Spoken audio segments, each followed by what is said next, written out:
20 стипендии ќе добијат најдобрите студенти од Кочани кои се школуваат на некој од државните универзитети во Македонија.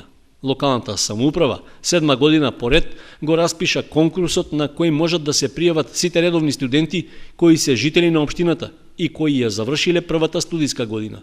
Меѓу условите што треба да ги исполнуваат кандидатите се да не повторувале година во текот на студирањето, како и да не се корисници на стипендија или кредит од други институции или компании. Од 20 стипендии, една е за студент од ромска етничка припадност, со цел да се стимулира високото образование и во оваа малцинска заедница. Распределбата на стипендиите ќе се реализира со ободување на кандидатите, при што најмногу бодови, максимум 70, носи остварениот успех во текот на студирањето, односно просекот на добиените оценки треба да изнесува најмалку 8. Во обзир ќе се земаат и материјалните можности на студентот и неговото семејство.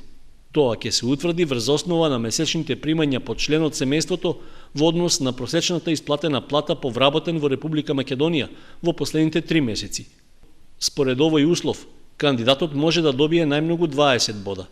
Дефицитарноста на кадрите, утврдена со одлука на градоначалникот, на кандидатите може да им донесе уште 5 бода, колку што добиваат и доколку се деца на самохрани родители.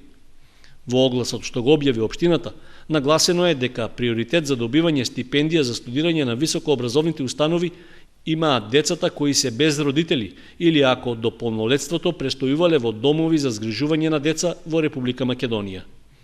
Исто така, за кандидатите од ромска етничка припадност нема да важи условот за минимум остварен успех во студирањето. Конкурсот за стипендирање на студенти од општината е веќе објавен и трае до 26 октомври. Пријавите и потребните документи кандидатите можат да ги поднесат во едношалтерската канцеларија или по пошта на адреса на општина Кочани.